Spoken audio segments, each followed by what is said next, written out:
Welcome to Breaking Convention.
So the lecture which I would like to give here is not about the future of psychedelics and consciousness expansion and ecstatic state and whatever.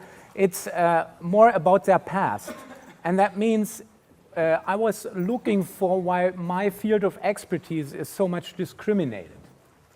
And so I started when I studied with social history and philosophy and then changed to medicine. So I had some background to evaluate which processes in history were relevant to the exclusion of these states. And I will give you a very short overview of that. I hope it will fit into the 30-minute thing. I think so.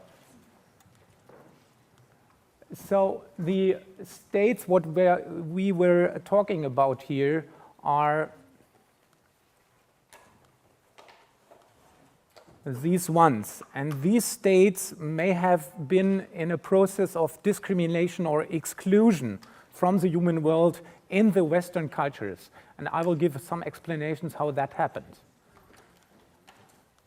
So in the prehistorical times, which is meant before we were going into writing and giving this kind of traditions, magical mimesis was dominating, and that means that the people were not going against nature, they tried to adapt nature to, for example, try to be similar to another organism, like crawling on all four, to get, so that you can get the hunt of the other species, because you're similar to it, so it can't identify you as a human or as an enemy. So I will show you some pictures which make that more evident. And it was also believed that everything has a soul, even anorganic material. And nature was seen or believed as a goddess itself. And dreams and ecstasies and other expanded states of consciousness were used as mediators, or the ways you can have access to the other world, which is determine the world in this everyday world kind of perception. And there were also big celebrations in the former times, in the prehistorical times, for honoring the forces of creation. And this all changed. I will show that. So to show you what is meant by mimicry, so what do you see here? It's a wasp. And do you see something else? Do you see the spider in there? So that is how animals do mimicry, try to be like the environment so that you can't decide what's going on. And even a better example is this frog, which is looking from its backside like a dangerous snake, which is also living in that environment. So it's really adapting. So the bird which may pick up it may, oh, that's a snake. And so humans have done that too in the former times. And even that's an original picture from Africa. So they try to hide the way animals do and gain power by that. It can be even more that way if the people are doing the movements too, which, for example, some animals do. So they try to strengthen themselves in being similar in some ways to the animals, and so adapting their strengths or assimilating it that way. So humans do that sometimes too today, if they try to film animals or so. but it's over the general time of that. So the implication of nature is God and is including us. The implication was that if you do something to nature, for example, taking out some samples like apples or animals or whatever to eat, you are a murderer of the mother. And that implies you are doing an illegitimate act to nature, so you got some guilt, and you have to be freed from guilt again. So you have to do some honoring to nature, to take something away. There are still some rituals during the harvesting times where you give some apples back to nature in a container or so honoring it that you took something from it. So you're always in guilt if you take something from it. So these were the mythical contracts, as they were called in the history, with nature. So that kind of thing, doing this, implying that you are the murderer, that it's illegitimate, and that you have to be freeing from guilt yourself. So, and some celebrations were done in the former times, which are explicitly symbolizing peace with nature. So you don't do anything to the environment which harms it in any way. So you all know about ecstatic experience. I'm only doing a very short thing here, which is Professor Vornweider will give some more explanations about that, but these are some of the major features of ecstatic experiences as they are typically experienced. And one important example, especially during the times of prehistory, were ecstatic dances. And you have that sensory driving, as you may know from these trance dances at ecstasy parties, etc. And what is also important, you have a non-directed movement. So if you want to try to invade into the environment or manipulate the environment, you have to use your hands to do something goal-directed specifically. But if you dance, you do the opposite. There's no goal, you're free to express your bodily emotions. And also, because of that, you got to kind of dissolve boundaries, which also is triggering ecstatic states. So, and I only want to give one slide about mystical experience. You may know that from studies, it is evident that 30 to 40% of the human population in the Western countries have had mystical experience, in what range ever, but that was found. And this is a site from a prominent scholar of the psychology of religion. What implies that that may be a core experience of humans in a way. And so here it's only kind of illustrating how you can be feeling one with everything, and especially with nature and its forces. So what was done in the former times, and maybe today too, is that specific rituals were designed to go into ecstatic states and feeling one again with everything, especially with nature, and so transcending the subject-object duality, as it is called in more modern times. So giving up that subject-object duality with, for example, dancing without a goal. I mean, not manipulating anything. You know, you close your eyes maybe, so you're not in that kind of attitude that you want to manipulate something, goal-directed. And so you give up the control, the inner psychic control, which constitutes the subject-object duality. And orgiastic rituals, which were quite common even during the medieval ages, imply that you're being out of yourself and re-experiencing yourself as an entity of nature, not as much separated as we feel now. Now, most people are really anxious about nature. If you try to find somebody sleeping outside in the forest in a sleeping bag, he will tell you a lot of stuff, how dangerous that is. With these little insects and snakes and whatever, there is no danger, but people think that way.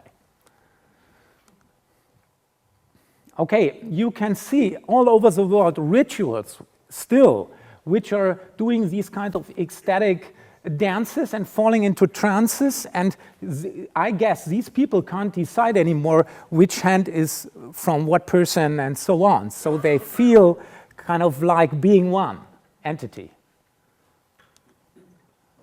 And I give you this side here without comment.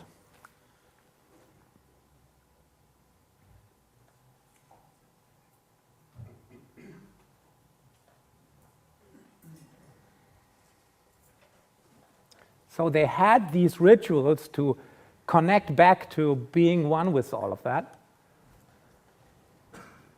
So the hippies reconstructed these rituals in some ways. So we're coming next to a discourse which I want to give to explain how the history of thought in Western society was going on in that direction. And we start with the Earth goddess. So this photo was made by myself in the woods. It is a Todd. And in the former times, the Todd was the Earth goddess. And you can explain that very easily, because if you see a Todd in the mud, you don't see it. And if you see it, you only see the eyes. And that means the Earth is looking at you. You know, that was the implication for the old people, I think, and for the ancient people. I don't know if you can see that very well here because of the light and stuff. So maybe not, but you see here the eyes, you know, and you can't decide what is the thought and what not. So, okay, what changed, and this is a very important thing what happened, is that the Earth goddess, also called Gaia, which represents the whole of the nature, was changed into a state of gods. Do you know that from the ancient Greeks? They had a god for everything. But these guys were kind of similar to humans. They are even jealous and fucking the other's wife and everything. You know, it's true. It's true. So they put it the nature down to human-like forms. You know, what are much more easy to handle, you know. So. And this is Godfather Zeus, who is the chief of this goddess circle. This is very old, as you can see here. And here's another picture of him. So this is, when I showed that to my wife, she told me this is typical male megalomania. Like being that way, you know, I'm the tyrant of the world, you know, kind of. So. Okay, and this is a place where the Greeks located the heaven of God, where these goddesses are living. This is a pantheon. I don't know if you ever heard about that. This is the kind of, it's not a church, it's a building where all the goddess, the human-like form goddesses are represented in. So the images of the god really changed from these Todds to these guys here. You know, this is in fact Dionysus, which is quite near us. So, because here you can see the opium poppies and so on. So he was also the god of the inebriation and so on. So we have had that change. I want to make you aware of that because it's really important. And so it implies that humans and gods are in some ways similar, you know, and that depotentiates nature's power, evidently. So we are only on our own. I mean, we are the most important ones. Maybe there are some goddesses which are similar to us. So, and that means that all the creative forces which are doing things or doing things without our knowledge or without our will. So they are beyond our will, these creative powers. They were honored in the former times. Right now, we think they are dangerous. So, for example, if you give birth to a child, where will that happen? In the hospital, because it's really dangerous, you know. This is how we look at these things right now. So if you were dying, where would you do that? In the hospital, because it's really dangerous, you know. In the former times, even these forces were honored, you know. So maybe they were wrong, I don't know. But because of depotentiating nature's powers, they counted dreams, ecstasies, and visions not as giving you evidence of the truth anymore. They were looked at like deceiving you. Yeah? So, and this can be explained because it's not only a bad attitude, it had some reasons. So they had a lot of desire for stability and order. So they tried to think in a more systematic fashion to handle nature and all these irrational and maybe destructive forces. So when there's another interesting thing going on in the ancient philosophy, which is originated by Heraclitus, an ancient philosopher. He made the decision between the koinos cosmos and the idios cosmos. So that means we have one reality where we are in consensus mainly, right here now, for example, and we are living also in another reality which is non-consensual. For example, an extreme example would be what Heraclitus used too, is the dream. Even Newtonian laws can be in the opposite, so the apple can go up instead of going down in the dream. So it's an extremely subjective world. So you have a spectrum between complete consensus at a scientific conference, everybody's sober, I hope so, and you can be in your idios cosmos, means you're in your complete subjective world on a LSD trip, for example. And what nobody knows usually, that's a word, idiot, is coming from that. It means he is only in his private world. So he don't care about the others and what they think and what's real and so on. So they have these two poles, if you want. And they thought if you are in the koinos cosmos, means in the consensual reality, then you can have a unification with the others and with the goddess. If not, you got in diffused state, you're in kind of idiot. And so what would they think? Should you take an LSD trip or should you be sober? They would think, oh, soberness is much better. So, and it comes even better when they thought wakefulness, so being not in a dream or a dreamlike state, is awakeness from the subjective. So you're more open to the objective reality and to the truth. That was the implication. So you could participate in God's reason by being awake and consensual, or in deception, by being in your subjective world and in your dreams and so on. So Platon, a famous philosopher from the old Greeks, separated in his philosophy the form of reason from the form of dreams. This was a kind of paradigmatic shift in that time. So what they tried to get is safety, calculability, and durable, doubtless facticity. This is what they were looking for. Aristotle too, and these are the kind of originators of science in a way. So what are the consequences out of that? So ecstasies, dreams, and visions were not taken anymore as evidence for any kind of truth. What they were looking for at that time were observation without your passion, without the subjective, so excluding that from your way of perceiving the world and thinking about it. This coincided with the development of abstract thinking, and it also separated the people on different levels, psychological, bodily, and so on, and in their mind, from the immediate connectedness with nature, which was much more present in the times before. So Christianity participated in that process too, as you can think. So they were completely against the mimetic, so trying to be similar in some respect as nature or animals or whatever it is. So their paradigm was, to nail it down, the closer the experience is to dreams or the forces of creation, the more demonic it is. And the more distant the experience is from nature, the more godlike it is. This implication is still in function. So I want to give you some ideas how the African people treated it, and it came back during the hippie movement, these kind of dancing, being ecstatic, being out of control, being non in that duality, subject-object relationship, and so on. And what can be found in the history, if you look at what the church has done, they excluded ecstatic states explicitly for the reason that these things may give you revelations which may contradict some of their dogmas.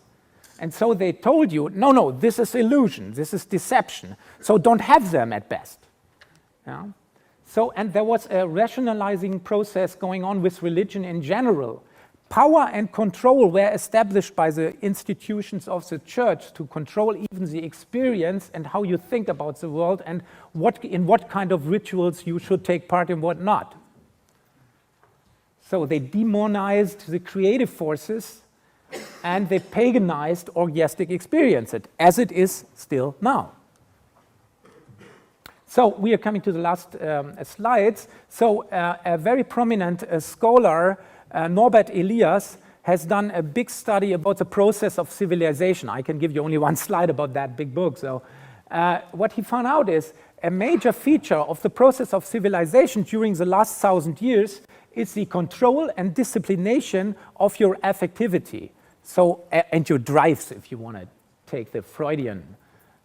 And what are the main feature of that educational process, what is going on during the last stages of the civilization process, is you internalize time and the norms of time. Remember, the church towers, what do they include?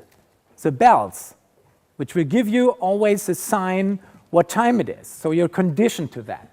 You're not conditioned on that if you're on a trip. So the relations to the things in nature, to the other persons, etc., was always usability. They favored that. This is also something else if you use psychedelics. And the body experience was reduced to fitness so that you recreate for being able to work the next day. So that was the main function. So, and another consequence is represented in Calvinism, which is an outcome of the Protestant religion. And so their paradigms were the following. You have to do restless work in the service of God to strengthen your belief and to be protected against doubt and indignity. So use all your time for working to increase God's fame. Not a bad idea in a way. But they excluded implicitly all activity without goals. So what is your goal if you go on a trip? You know, they would ask for that. So, and I give you this side here of a very prominent scholar looking at this process.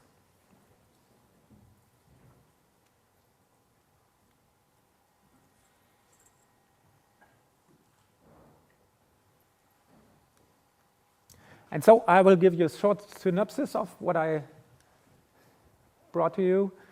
So from magical mimesis, which was the typical pattern of mentality during the prehistoric times, especially the Greeks represent the step to the objectifying observation without passion and the distancing and demonization of creative forces, the humanization of the gods, that's a major step, the reduction of subjectivity, so it's not respected as much anymore, even in science.